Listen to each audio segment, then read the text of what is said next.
right, man. That intro never gets old.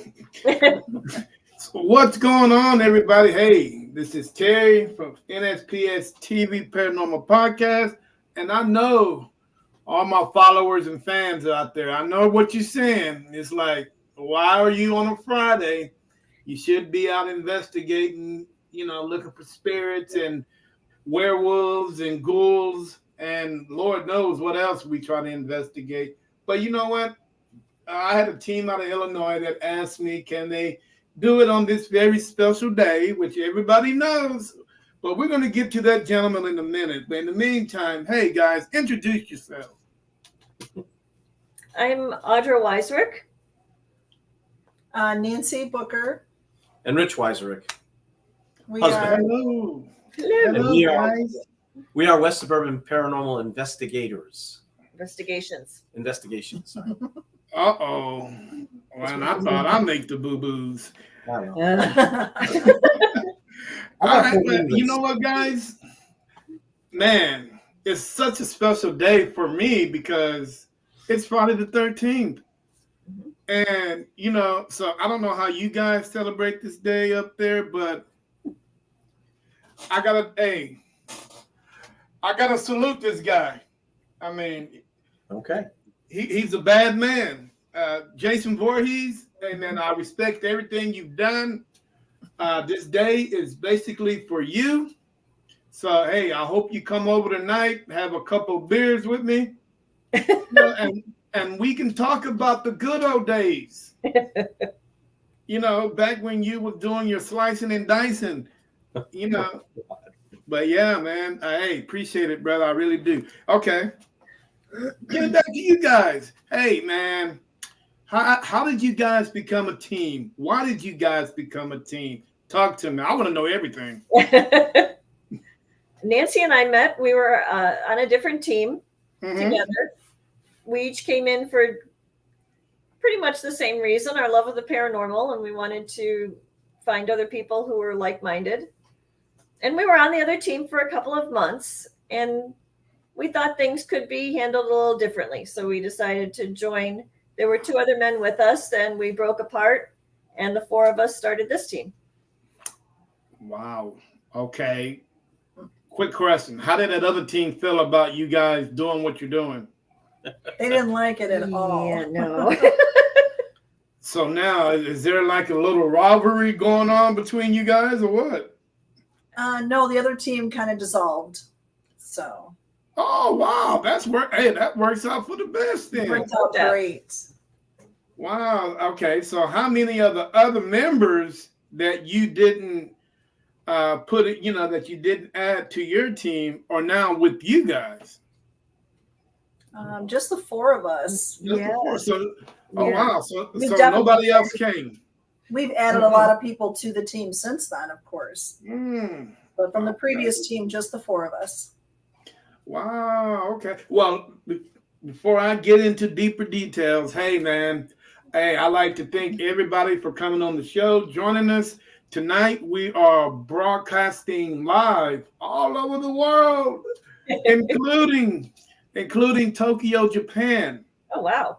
So, I know it's pretty early over there, but if you guys, want to jump on the show, ask these lovely paranormal investigators any questions, feel free to do so. That also goes for all my Twitch followers, my YouTube followers, and all my Facebook followers that are out there. We are streaming live on Lufkin Paranormal Group, and we are streaming live on NSPS TV Paranormal Group also. So, hey, welcome all you new guys to the show.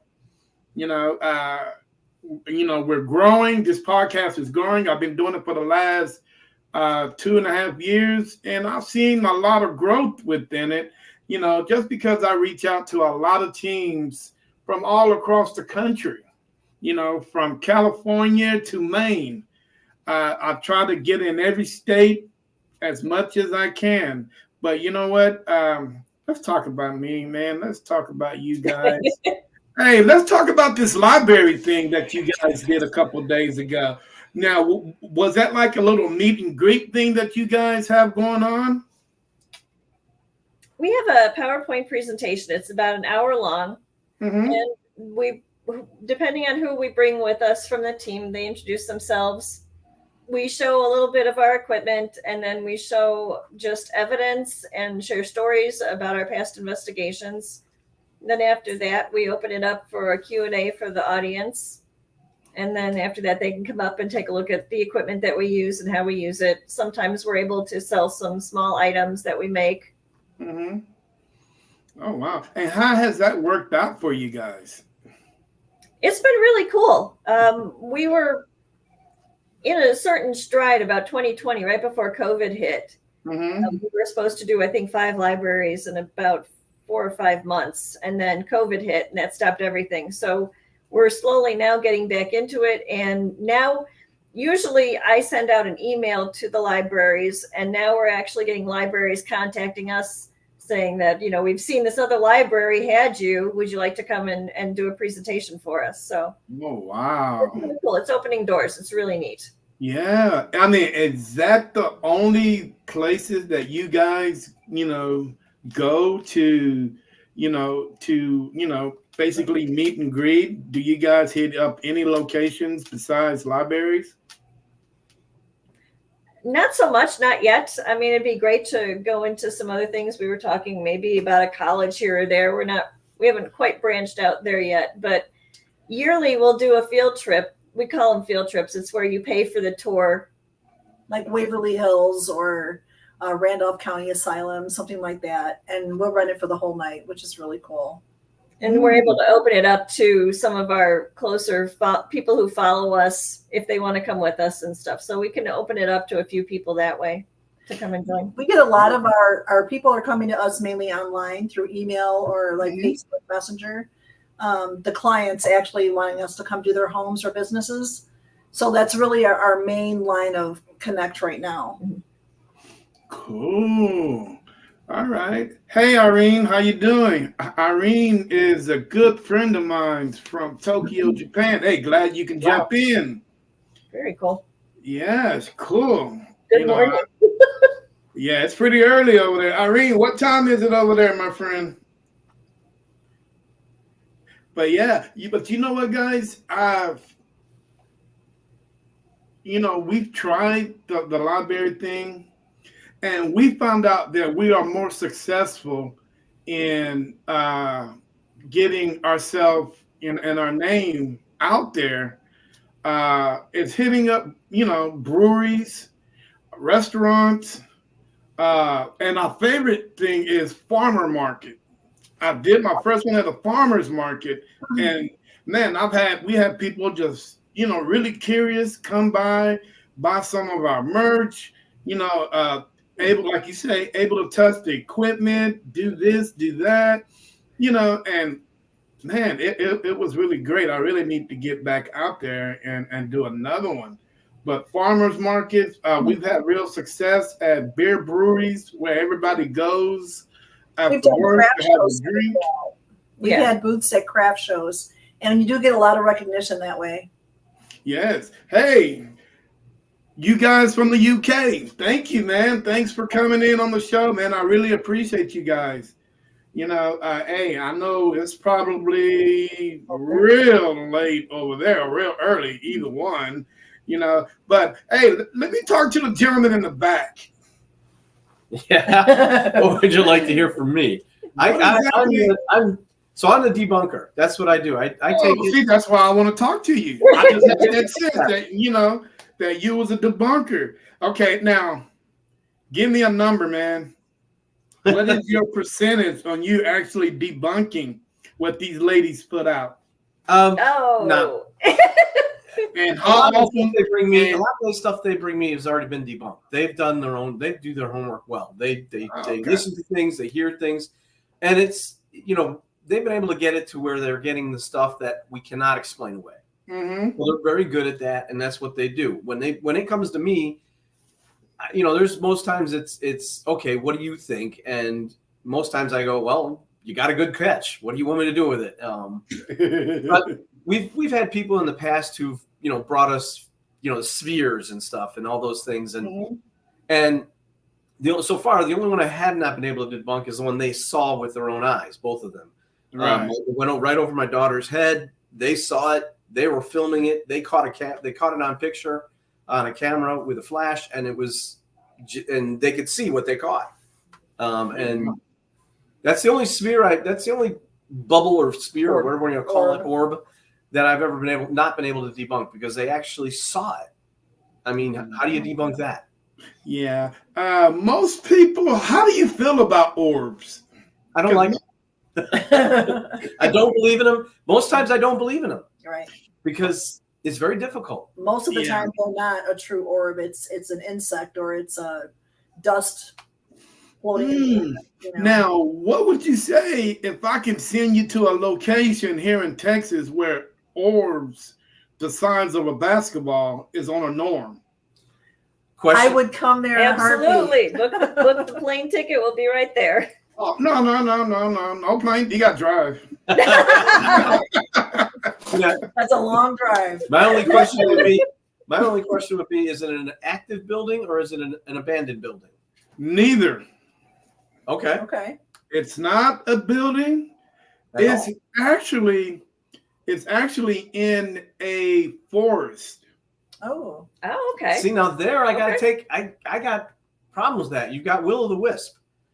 And that is something I do believe in, and it's an insect. If you see this, if you got an insect the size of a baseball that bounces from one side of the street to another. You're talking about Texas. Yeah, they have them. You guys have them that big. Oh yeah, there's a location in East Texas where that goes on regularly. We've actually caught it. We actually caught it going from one side of the road to the other, then turning around and reversing itself and going back to the other side of the road. Oh, that's cool. Yeah, then we got the morpholites where giant sized orbs just appear in different locations. They'll pop in, pop out, pop in, and sometimes they'll chase you if you get close enough to them. I would like that. That'd be cool. That would be some way I can either disprove it or not be able to. Yeah. And that's why they call Texas the most haunted state in the country, because we've got so much going on. Depends on what side of the state you're on. East Texas, South Texas, West Texas, and North Texas. We'll get to all those four sides of the state in a minute. But you know what? I don't know if you guys ever came across Urban Paranormal out of Chicago, Illinois. No, not yet. Okay, well, one of their members moved down to New Mexico, and they called me up and was like, "Hey, Terry, I see what you're doing, man. I would love to get you to come down and we can do a collab on an investigation at this very creepy old school that I found in Las Cruces, New Mexico." And I'm like, "Whoa, man! First of all, how did you hear about me?" He's like, "Man, you're everywhere." And I'm like, "Okay." And the good thing about it, he moved down, and we actually had him on a podcast, and we set up to go next weekend. Nice. Very cool. To Las Cruces, and it's gonna 8-9 hour ride. Ooh. Yeah, and we're going east. We're going west, and But the good thing about it, man, we'll get to stop in these small towns and visit these blackout children that everybody's talking about. Have you guys heard of those? Yeah, those are. Yeah, she has. She keeps up with that stuff. Yeah, that hanging out in West Texas, tormenting truck drivers and all that stuff. Yeah, man, I can't wait to get over there and then have a conversation with those guys. They're like on the side of the road, and they're usually wearing a sweatshirt, and you can see their face, but where their eyes are, it's just black holes. Oh, okay. Yeah. Hey, okay. How far are you guys from Chicago? 40 minutes. 40 minutes. Okay. All right. Cool. Now, tell me because I know a lot of history in your area, Chicago, Aurora area. Last time I've been to Aurora, man, it was probably just a small town. It's now the second largest. Yeah, that's second largest in the state. Yeah, so that's it. I got there. I've been there in 86, 87. No. Yeah, it was probably this little bitty town. You know, history is a little different per town, per city. Chicago history might be a little different from where you guys are at. Tell me a little bit about the urban legend, because a lot of people, when people investigate, especially down here, they investigate urban legends. Goatman's Bridge or Dead Man's Triangle, something weird, something that's been talked about for hundreds of years. Do you guys have any of that going on up there? Not for hundreds, I would say. Well, Bachelor's Grove. Bachelor's Grove would be one of the cemeteries. Grove is one of our oldest cemeteries in Chicago, and it used to be a family farm. There's a huge pond there now, and they talk about a farmer who was plowing his land with the horse, got all caught up in the rains. The horse went in the water, and the farmer went with him because he couldn't extricate himself. Oh, wow. Supposedly drowned in the pond. It's now a cemetery. It's about 200 graves, but there are only about 20 headstones left. But there's also a disappearing farmhouse. You can see this farmhouse, and you can see that there's a porch swing on the front of it, and that there are lights on inside. And you can keep walking towards it, and it either gets further away or it disappears completely. And then the pond was also supposedly a dumping ground for Al Capone and his cronies back in the day. Munger Road would be one as well. I think, yeah. Munger Road is in a town called Batavia, and it's the story is heard in a couple of different areas where a school bus got stuck on the railroad tracks, and the kids died in the railroad tracks. And so now if you go onto the railroad tracks and you stop your car, you're pushed off the railroad tracks, and you go around to the back, and you can see little handprints on the back of your bumper as if the kids pushed you over. Wasn't that all? But I think that's also in Texas as well. That's in San Antonio, but eventually they ended up, debunking that whole thing. Same with ours. Yeah. Yeah, it was debunked because it's an optical illusion that your car is not on a hill. You look like you're going uphill, and you're actually going downhill. They brought out survey equipment and said, no, you're rolling downhill towards the tracks. And that's why, so people you gotta stop, it's yeah. And what they found was the handprints. It wasn't handprints. It was sap dripping off the trees. Oh, wow. Well, they did the whole back bumper with white powder. Yeah. Baby powder. And then they were able to see it. It was sap actually coming down from the trees. And that's why it came up. Even so, it was fun trying it out. Yeah. We enjoyed it. Yeah, either way. Yeah. I mean, doing something like that, man, that's pretty cool. Helping, because a lot of people would think, man, oh man, we can go hang out over here on this train track. We can get pushed up. We can get this and that. And you know what? And the whole time, man, it's really messing with your head. Mm-hmm. Now, are you guys? What exactly are you guys into as far as a paranormal team? There are different types of paranormal teams out there. Which one are you guys? Well, we do people's homes and businesses, so we kind of are on the small side of things. We keep things very secluded and private that way. But we also get out and publicize and promote other teams as well. So we're kind of two different sections, I would say. Wait, you mean you guys go and promote other paranormal investigation teams? Of course. If we don't do what they do, yeah. Oh, wow. You know what? I applaud you guys, because down here, that is unheard of. We get calls from people in Southern Illinois, and that's a good 6 hours away. We can't help them. That's too far away. So we're going to do some research, and we're going to find a team that's like us, that we trust, and we're going to refer them on. So wow, man, I'm mind blown on that one, because I've never heard. I mean, I've heard of territorial wars. One team thinks they own this part, other team think they own that part. You're not allowed to, come across this street. I'm not allowed to come across that street. Oh, man. Yeah, man, it's brutal down here. Wow.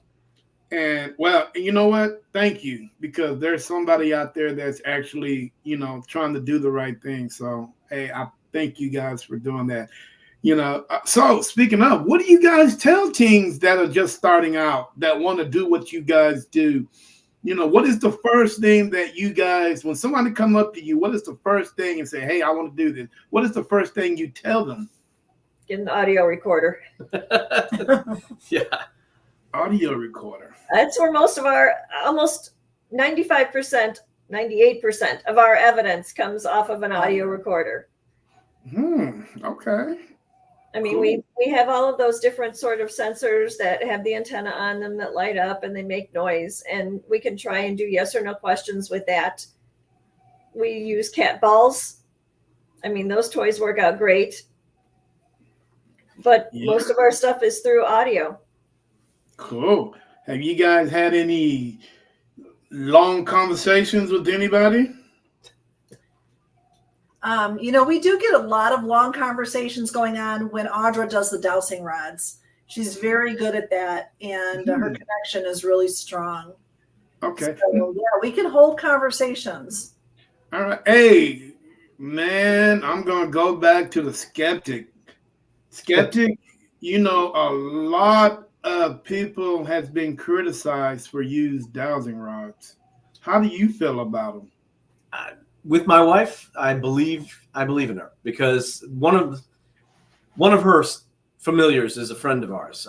Fred, he passed away very young. I had some questions that I asked her, yes, no questions that I asked her while she was doing the dowsing rods, and he came through and she got them all right. I can't, and this was from stories from before she even knew Fred. So she would have no context for any of those questions. And she got them right. I can't debunk it. Now, is Fred a guy that you grew up with, a long friend? Fred, we met in college, but he became a very good friend, a very close friend for a while. And Our daughter was his flower girl in his wedding. yeah, so I mean, it was a lot of fun, and it was different. But to say something about when Audra does the rods that she uses have like little cylinders over the actual rod. So when she's holding them, I've had the video camera right up on her hands. If she was manipulating that, you would see the movement. And she's not. I mean, I have 100% faith in her and her ability to use them. Okay. I've seen other people fake it, though. I have seen that. Right. Now, can you guys say that anybody can use dowsing rods, or just certain individuals that have that twinkle twitch? I cannot use them. They don't work for me at all. I mean, I'm good at other equipment, but dowsing rods are not for me. And half of our team cannot get results out of them either. Okay. It's a specialty. I can't get results from it at all. Yeah. But off of one of our other pieces of equipment that none of us have been able to get to work. So I think that everyone has their own special niche, and you just have to find the right tool. Nancy uses a pendulum, and she gets results from that. I can't get the thing to work at all. That I've yet to use anyway. I've yet to use that. I'm afraid it might take me somewhere where I don't want to go. Buy one of those little circles with the yes, no. Anything can take you where you don't want to go. Exactly. That's true. Exactly. All right. Hey, tell me a little bit about your city. You said it's the second largest city in the state. Illinois. Yeah. Let's talk about a little bit about the history there. It's a diverse city, so you get a lot of Ethnic background. You get a lot of stuff going there from different nationalities. What is the one thing that you like about your city?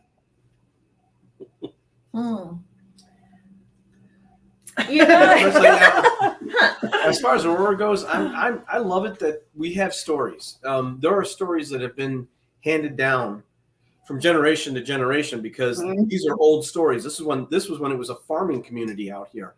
We went on one of the tours that they did in Aurora, and these people do the research on these stories, haunting stories, and we go out on those, and we had a great time. It was a lot of fun.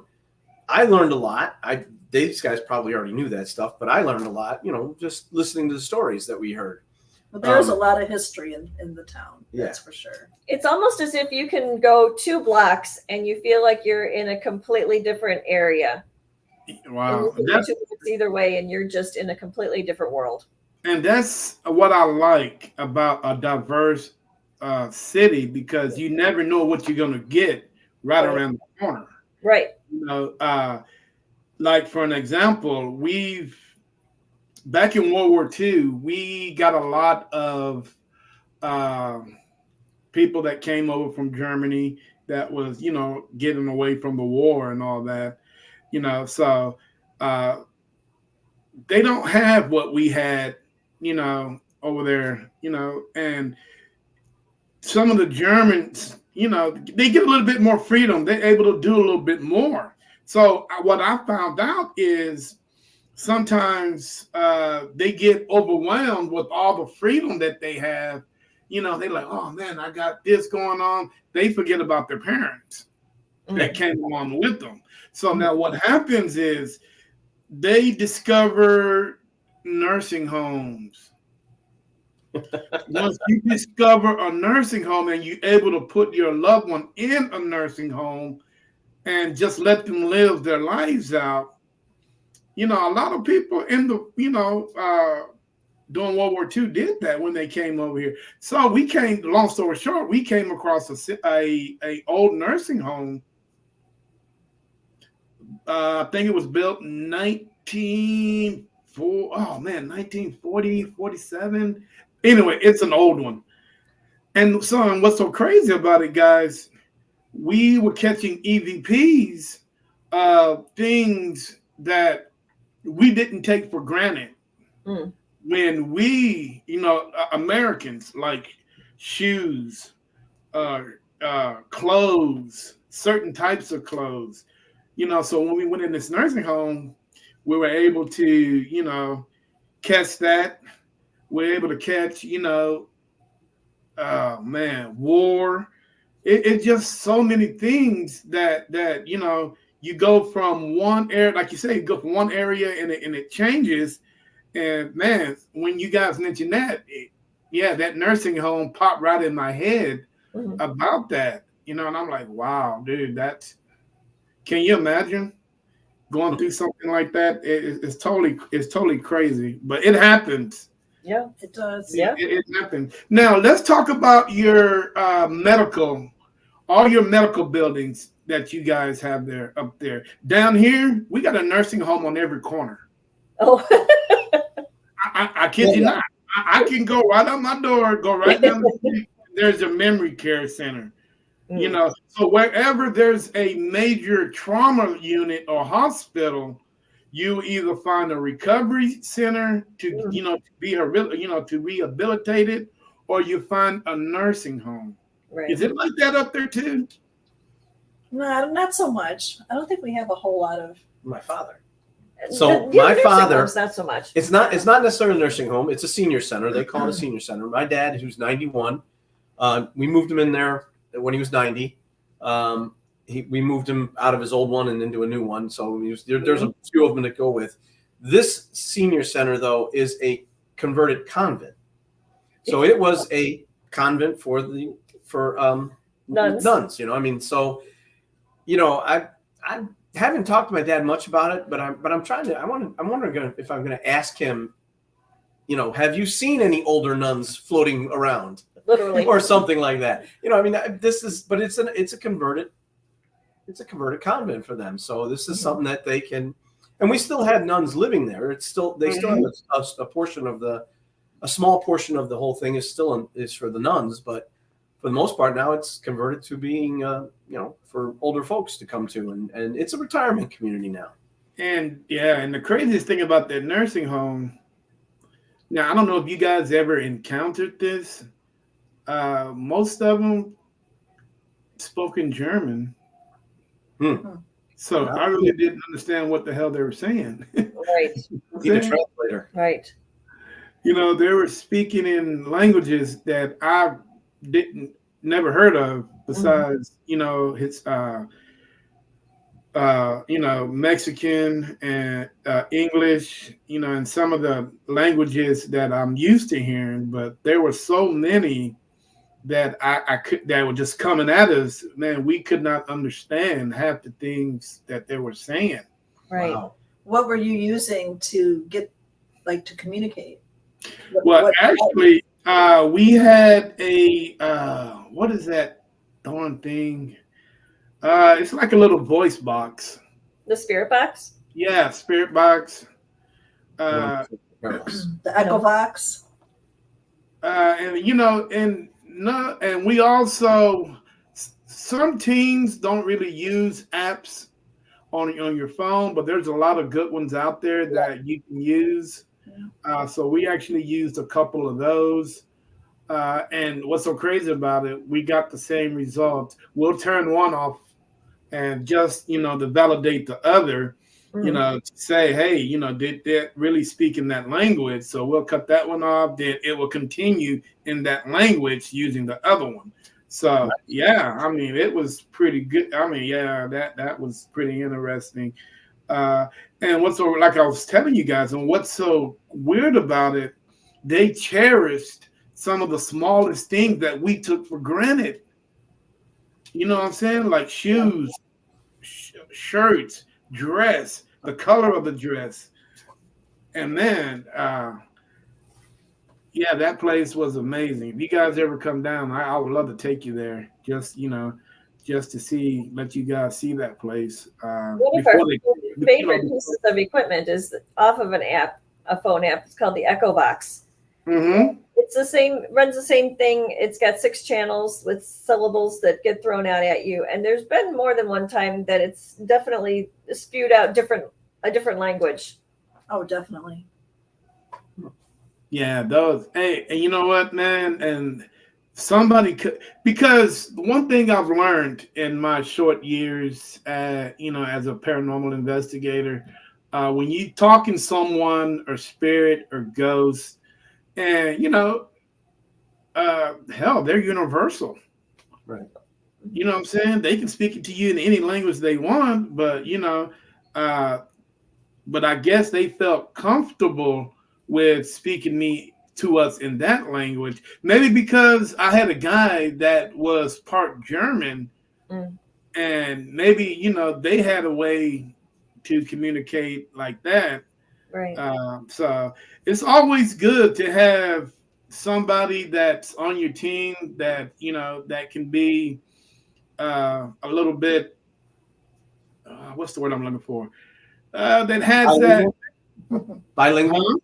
Bilingual? Yeah. Well, no, not bilingual. You know, if you got like a part German, somebody that's German on your team, and you know, and you're in that location, you know, they feel that sense of bond with one another. You know, oh, he's German. Hey, I'm German. Hey, what part of Germany are you from? You know, that kind of stuff like that. You know, but yeah. So guys, speaking of equipment, what kind of equipment you guys working with besides the cat ball and the dowsing rods? I know you guys got a big old closet full of stuff. It seems to get bigger as we go along. It does get bigger. We have a variety of sensors that we use. We also do what is the SLS camera? We have a thermal camera that we use. EMF meters, many different types. Of the EMF meters. Camera system, of course. Remote cars. Yeah, remote cars with Wi-Fi cameras on them. Yeah. Okay, now quick question, because I learned this last week on a podcast. The team that I talked to last week doesn't hold cameras. Nope, they don't hold cameras. They rather keep their camera stationary and just let the camera do its thing on its own. and which, I'm who am I to criticize? That's what they choose to do. That's what they choose to do. Who's the camera tech on your team? Who's the one that holds the camera? Make sure everything's set up, systems, everything. Everybody kind of has their own cameras to use, but if we are going to be using like a video camera or something, Richard or Marvin would be doing that. One of the guys would have that for the room. And we have set it up in a stationary place and walked away. Especially if we have a laser grid up or something like that. Yeah. And we've actually caught something that was pretty incredible. I mean, yeah. The first thing you saw was a cat come into the frame, and the cat kind of started getting comfortable. And just as he got comfortable, a shadow went across him, and he went to the hills. Yeah. That cat ran. It's one of my favorite. He did. Yeah. Wow. Now, how do you guys feel about animals on your investigation? Do you allow them or you don't allow them? If we're going into somebody's house and they have a pet, we don't exactly say, send them somewhere, but unless it's a noisy dog. If a dog's barking all the time, that's going to contaminate our evidence, and we can't have that. It's wasting our time if we're there. So a lot of times the dogs have to go outside or something. So if you guys are out, let's say if you guys aren't doing a residential, would you guys consider putting a GoPro on a dog and just letting them go? I would love to do that with my dog, except he's a Great Pyrenees, so he's a little big and he scares people. I'm thinking he'd scare ghosts even. Oh wow. Because I've ran across a team that actually does that, man. It's just a two-man team. Easy. It's him and his dog, and man, his dog catches some of the most unbelievable evidence. Wow. He's actually caught a hand trying to pet the dog. Very cool. Oh my gosh. On the GoPro, because the GoPro is literally sitting right there on his back, and the dog actually bent down to put, like every dog does when they want to be petted, on the head. So yeah, man, that's a pretty cool picture right there. Great evidence. Neat. I'm a cat lover myself, and I was thinking about putting a GoPro on a cat, but it's a good chance I won't get that GoPro back. You know what I'm saying? But yeah, man, I've experimented with so many different things, man. I've talked to so many people in the country that do unbelievable things you never thought that paranormal teams would ever do. Trust me, it's out there being done. You got to be creative. You got to be. Now, next question that I have for you guys. It seems like you guys are into a lot of residential. Am I correct? Yes. Yeah. So you guys don't hang out in cemeteries or every so often, man, you want to put on your urbanite hat and you want to go urban hunting or urban investigating. How you guys feel about cemeteries and doing urban investigating? We love cemeteries. We'll go there just to look at the headstones. Yeah, headstones are very unique. Yeah. Yes. We also open it up to the public, and we'll bring a few people with us and teach them how to use the equipment and what to look for and that type of stuff. And that's been really successful for us. Mm-hmm. We actually have a list of people waiting to go on the next one with us. So hopefully we'll get one out in November before it gets too cold. Wow. Yeah. Hey, let's talk political things right quick. Historical Society. Have you guys came across them trying to get into these big haunted locations that nobody else has been to? We did a Historical Society about a month ago. We went in there, and it was pretty cool. I don't think we found a whole lot. No. The skull. We can't talk about that. Oh, sorry. Now, have you guys reached out to them to do some of your historical locations that they got their foot into, and if you have, what's the name of some of the locations you guys have been into? I don't think we've really gotten into anything like that. We don't have anything out here. It's if there is something that's haunted, you're either doing a tour of it or you're calling. Well, we got into the museum, this fire museum. We which did. Most That's people true. don't get to experience what we did there. That's true. So the Aurora Fire Museum is what she's talking about. They did go into that, and they got a tour of it, but they didn't really catch anything. Although Nancy going under the street and knocking on the door across the street. That was fun. They actually had a way to get underneath the street of the road, the main road. Downtown Aurora. Downtown Aurora. So. Oh, really? Wow. That, you would think, how often do you guys go into Chicago and investigate? We really don't go to Chicago a lot. There's so much going on down here in our area that, we really just don't go up there. We have a friend that actually does Chicago tours up there. In Chicago, I don't know if he does tours. What does he do exactly? Like a bus tours. Kind of like bus tours of the haunted places in Chicago. Haunted bus tours. Mm-hmm. Yeah. Pretty interesting. Yeah, because it got me going right now. I mean, are these like, oh man, because you think that city that big, man, you probably got how many ghost tours going on at one time? Well, there probably are a few up there. We've done a few investigations in Chicago as well. There's some incredible buildings, old homes, townhomes. A lot of stuff would happen in Chicago for sure. Candyman. But the driving and parking situation is not the best. No, it's not ideal. But it's a beautiful town. It is. It's a great town. And it's got a lot of history to it. A lot of history. I don't know, but I heard, maybe I might be wrong, but I really can't see it, but there's parts of the Underground Railroad that went through Chicago. I'm not sure if that's right or not.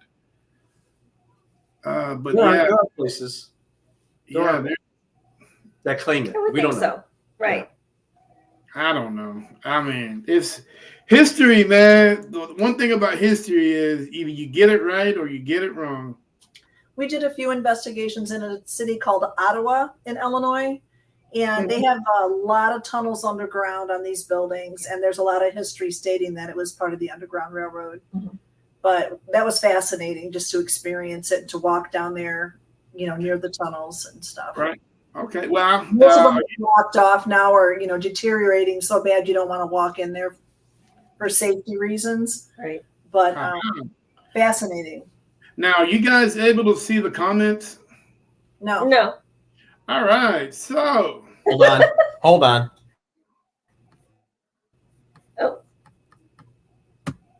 Oh, there we go. Now we can. We see it. Oh, there we go. Okay. So scroll up and scroll down. It's all right. What would you recommend us going to if we went to Aurora? The Walter Payton Roundhouse. Oh, the definitely. restaurant. Definitely. It's not called Walter Payton anymore. I think it's just called the Roundhouse. The Roundhouse. Yeah. That was an old train center. That's where they used to turn the trains around in Aurora. And there's a lot of history there. And they say that Walter Payton still visits every so often.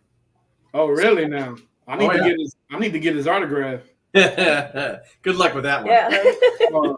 Yeah. Dick Buckus. I need to get his autograph too. Yeah. Yeah. Hey, right. Yeah. Hey, do you guys when you guys are investigating? Do you guys get more stuff when it's cold or whether it's hot? I really don't think that matters. We haven't noticed any different. No. Yeah, I mean, it sounds interesting. I mean, with Texas getting the heat you guys get, I can understand why ghosts want to disappear. But around here, it stays mild. We get cold winters, but it doesn't seem to affect. They haven't been too cold lately. Yeah. I don't see a difference in our investigating, no matter what temperature it is outside. Well, just hold on. It's coming, guys. Give it a minute or two. It's coming for you guys. Yeah. It's coming. Get those snow boots out. I'm ready. Last year I was wish I disappointing. could get that We're down always here. good. Right. Hey, so what do your family members think about what you guys did? How they feel about that? Well, our daughter's a member of the team, so she's on board. What about moms, dads, grandfathers? My mom passed away 2 years ago, but before that, she lived with us for about 3 years. And when we started the team, I started to have stuff happening to me at the house, and she would mention about different shadows that she started to see. A couple of my cats that passed away, she would feel them come and jump on the bed with her. So yeah, she had no choice. She had to believe. Now, let me ask you a question. Why do you think the older we get, the more, the more we get, we don't care about what's with us at some point in our lives. Because to be honest with you, my grandparents had stuff going in their house, and man, they went about their day like it was nothing. They just did not care. Why do you think that is? Maybe acceptance. They were more accepting of that kind of stuff. So you think the older you get, the more accepting it is? No, I think it was the older generations Yeah. that accepted it more rather than I don't know that our generation is going to accept it even when we get older. I think it's going to be the people who accept it. People who don't. The older generations, they had their own beliefs. Like you said with the Germans, the Germans believed a lot of the stuff that was going on was for a reason, and they just accepted it as part of their normal lives. Right. It was there. If grandma passed away 10 years ago and came by to visit, that didn't make any difference to them. Well, they weren't scared. I mean, now if any of us turn on any of these TV programs, there's always a demon that's involved. Right. And so now people are starting to get afraid. Now, we can all agree that, just because something falls off the counter, it's not a demon. Mhm. Right. Or Even if it's a nasty spirit, that doesn't mean it's a demon. If you are nasty in real life, why are you going to be any different after you pass away? right. Yeah, exactly. You know what I'm saying? Or you do that. I'm pretty sure you guys done that double take, like, oh man, I thought I saw that, that double take. Only once. Oh Only man, once I do it all double the take. I thought I ran into a wall and I was a foot away from it. Something had it. time. Yeah, I do that all the time when I'm on investigations. I don't know if it's that twinkle twitch I got, or I'm just over excited, or I want to see something but I really don't want. So every time I think I see something at my corner of my eye, I'm like, whoa, what was that?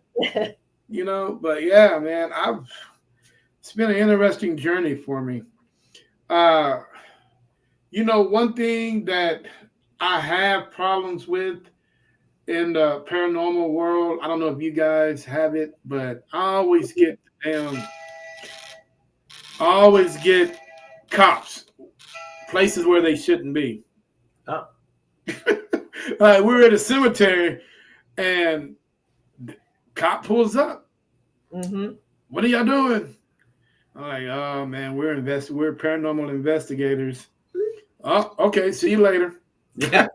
We've had it. Nancy sweet talks him the whole time. She just sweet talks the guy, and he just, okay, have a good time. And did you know that over this way? Oh, okay. Yeah, everybody has a story. I don't know if you get that or not, but no matter who you talk to, if the subject of paranormal comes up, they all have a story to tell you. Oh yeah, they all do. Now, are you guys? I mean, I don't have a lot of money. I'm a broke guy. Now, how much are you guys willing to pay to get in these locations that require money? I think the most that we paid per person was for Waverly Hills, and that was like $125 a person for the night. Was it worth it? Yeah, I think so. I've been there twice, so yeah. Mm. We had the building from 10 p.m. 10 p.m. to like until 6 or 7 in the morning. So it was a full really, night. yeah, it was a long time. Yeah. How was the evidence there? That was well, we caught a couple things. We talked to a nurse that had hung herself upstairs in I think it was the fourth floor, fifth floor, I think. Actually, a couple nurses that had passed away at the place. We had gotten conversations going with them. It was just a neat experience, I think, like the body chute that goes down. It was like pretty creepy down there. Yeah. Definitely felt some energy, but we didn't get any contact or anything. But it was a good experience. The orb. Yeah, that was where we got the orb upstairs. Was it Waverly? Waverly. Okay. How do you guys communicate with children? Because I know when you're dealing with children, you kind of gotta throw your normal paranormal investing routine off just a little bit. Well, everybody on the team is a parent, and we have lots of little trigger items that we bring with us: marbles and balls and little dolls. Ask them to play with them. We may put a ball in the middle of the room and a chalk circle around it, leave and come back later to see if the ball had been moved. The cat balls are really nice because they light up. So using the lighting equipment is a good trigger item for children. And then you just talk as if you're at their level. Exactly. We treat all spirits with the utmost respect. I mean, we don't provoke at all. Do not provoke or antagonize. We don't let anyone on our team knows that they do that and then they're off, because we don't believe that. No tolerance. None. Oh, I like you guys. We haven't had to invoke that clause yet. So now, when you guys sign new members, do you guys require a non-disclosure? Do you guys sign, some kind of, paperwork stating, you're doing this on your own free will? If something happens to you, we're not liable. We do have a contract that everybody signs to come onto the team. Mm-hmm. And we also have a contract that clients sign as well before we'll do their homes. Now, okay, homes. Guy in the middle. Yeah. Now, let's talk a little bit about residential homes, because we're starting to pick up a little bit as far in residential homes. We just did one a couple of weeks ago. And I come to find out, because I do a lot of research, I watch a lot of TV, and sometimes the way to figure things out in a home is just sitting back on the couch and just watching these people go along with their everyday lives. Yeah. I can honestly say is most of my house investigations is probably 85% mental, 15% paranormal. Would you agree or would you disagree? Or would that number be a little bit higher or a little bit lower for you? I would probably go along with what you've got. I mean, the homes that we've done, a lot of times they're new to the home, new to the neighborhood. A few of them have been where they've been there for an established amount of time, and they've lived there for a long time or something. And those, I would say, we catch more things on. But as far as it goes, I mean, a lot of it is in their head. Let's put it that way. Mm-hmm. They're just not used to the house. They don't know the creaks, the groans that are going to come from that house that are there inherent in every house, Exactly. And it also depends on what type of medication the individual is taking. We've had a couple of those. Yeah. So that mental aspect goes it depends per team. It can be higher. Mine's is like 85, 90. It could be, it can be way lower because, some teams are really out there to actually validate that something is going on in the location. But then there are some teams that take the mental aspect of it, and and then trying to figure their way, to the paranormal. Mhm. I'll do this.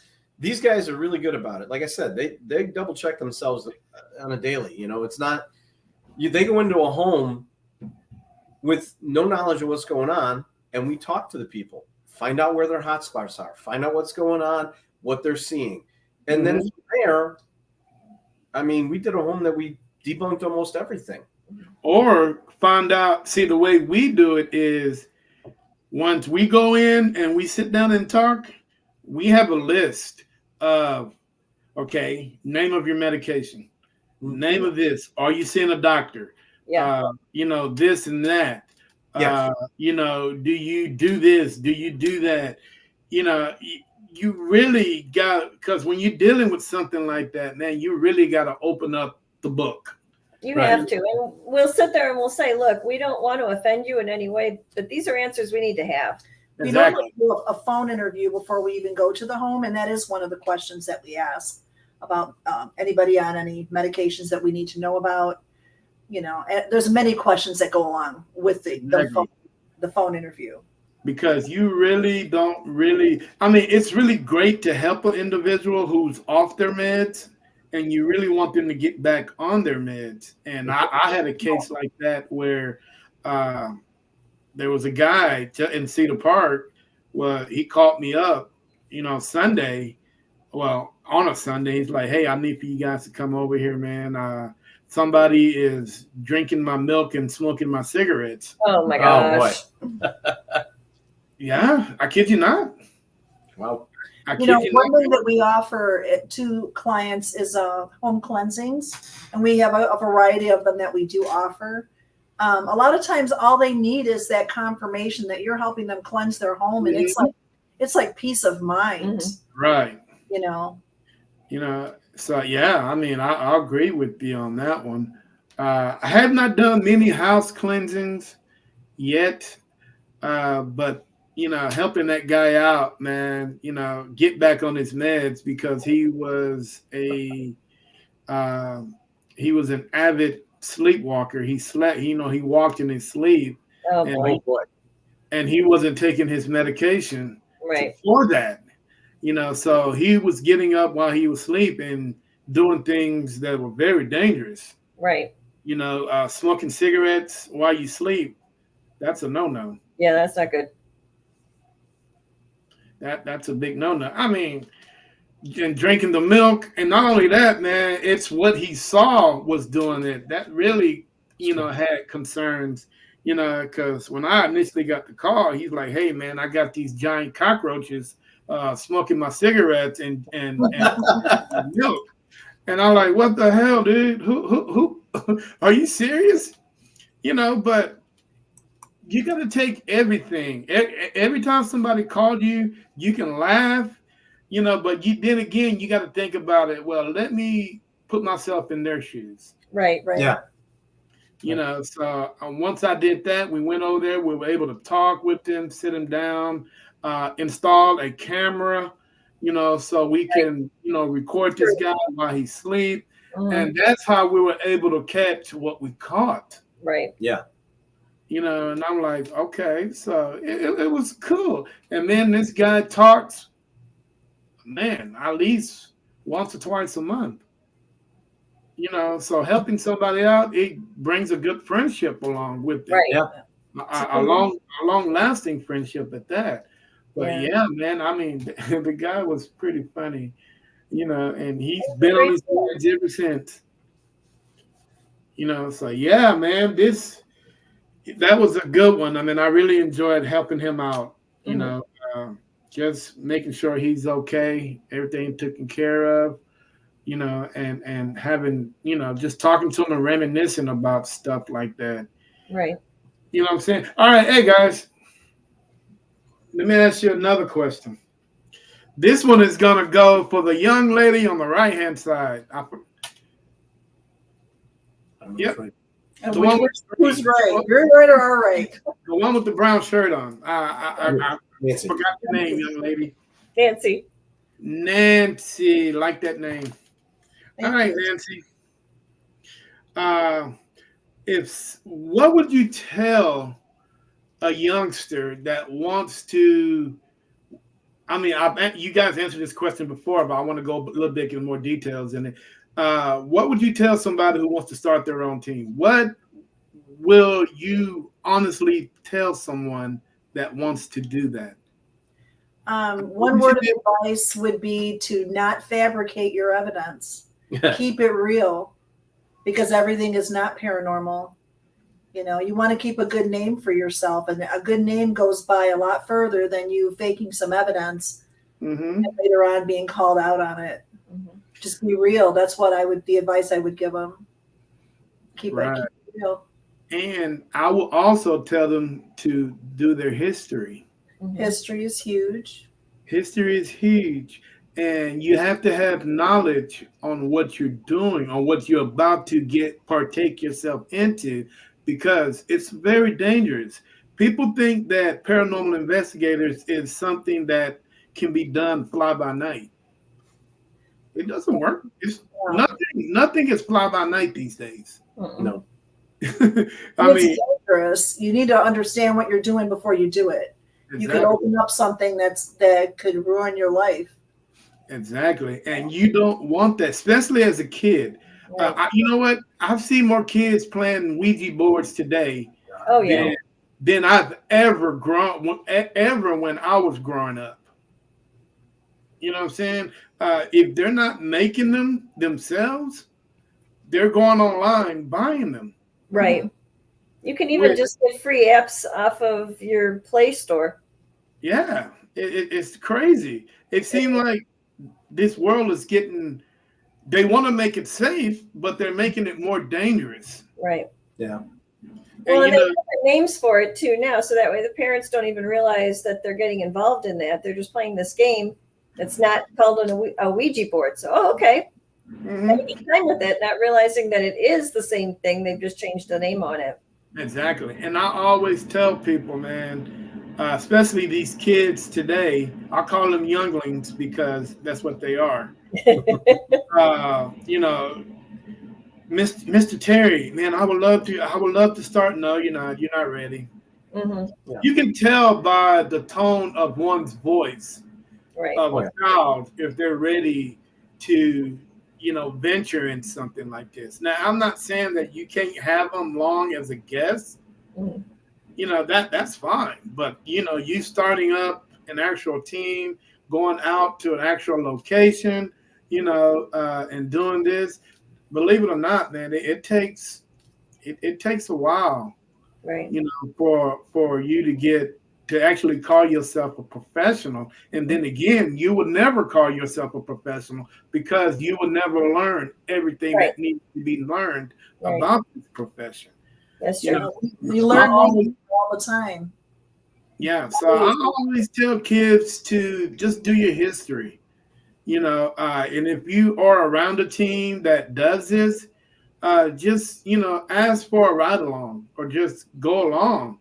Right. And not only that, just record the person that you're investigating with, because once you record that person, you can actually go back and review the footage, and you can actually learn what you're doing, over and over and over again till you get it in your head, and from there.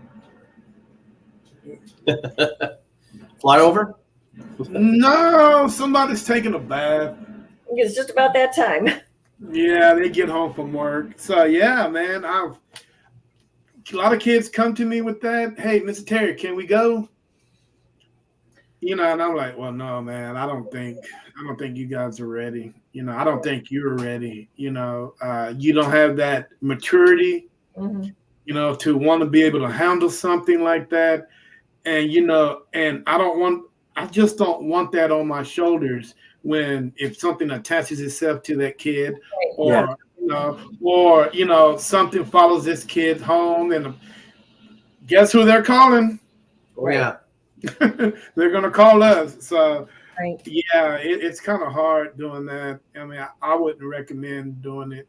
Not until I see that they're, old enough and mature enough. Then I would consider that. But anybody on our team, it would be 18 years or older. Nobody under, and if we do have younger ones, they might go on a cemetery crawl or something. But definitely keeping it light. Wow. Yeah, we have an age limit too, and I'm very strict with it. Man, Right. you got to be at least. I only have one 30-year-old on my team. Is that the young one? Else be at least 40 and up. Yeah. Well, Wow. it's your name and reputation as well. Yeah. If this child acts up or acts out or something happens, that's your name and it's a reputation that you've built with this team name for the last how many years that's just gone down the drain. Just going down the drain. And we're not even talking about the criminal aspect to Right. it. Right, exactly. You can't just I let mean, anybody into people's homes. Yeah. Sure, you have to be very selective. Mm-hmm. Yeah, I mean, laws are different in each state, man. I don't know. Yeah, it's pretty crazy down here in Texas, but I am really I've considered it, putting a team together between the ages of 20 and 30, but I got enough on the plate already. Right. Yeah. So I don't know if I'll be able to do that right now. But guys, man, we've been going on for an hour. And time flies. It Yes, does it does. fly. Who is that man standing behind you in your doorway?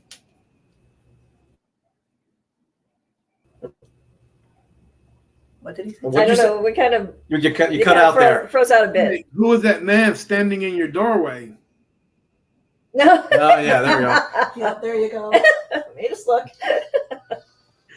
Yeah, I'm just kidding with you guys. I just wanted to see how you guys would, react with that.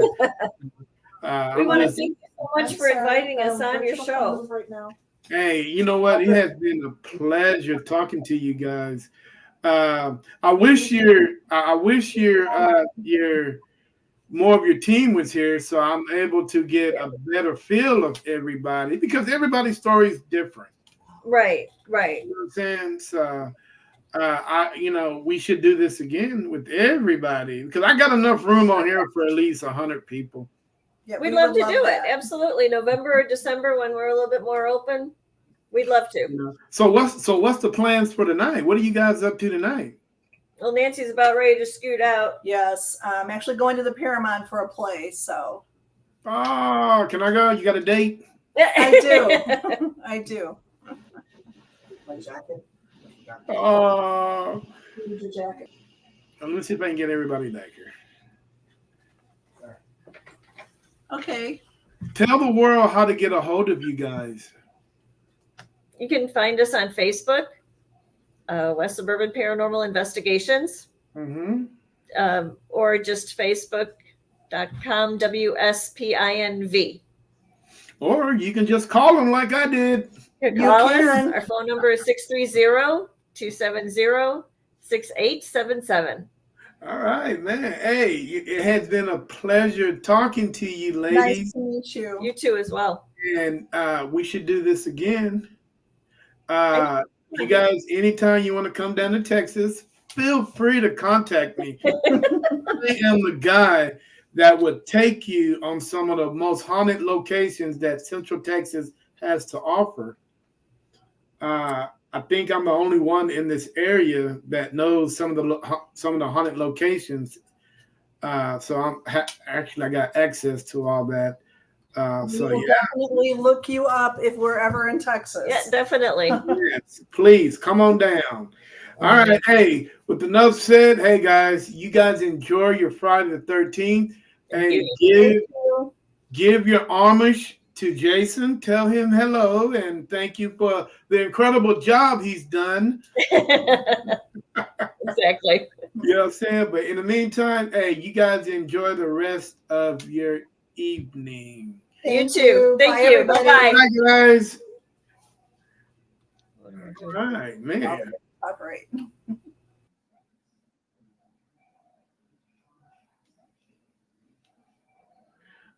man, Suburban Investigations out of Aurora, Illinois.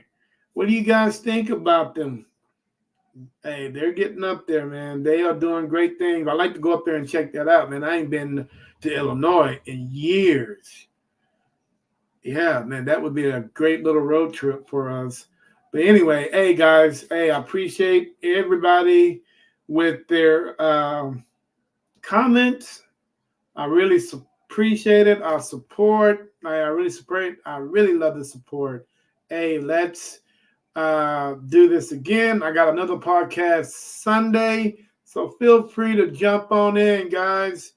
And normally I will let people jump in and actually has communication with individuals, but there's also individuals out there that get on and do crazy things. So I was kind of not wanting to do that, but and there's a lot of kids out there that just don't do right when it comes to podcasts. They want to do all kind of weird stuff.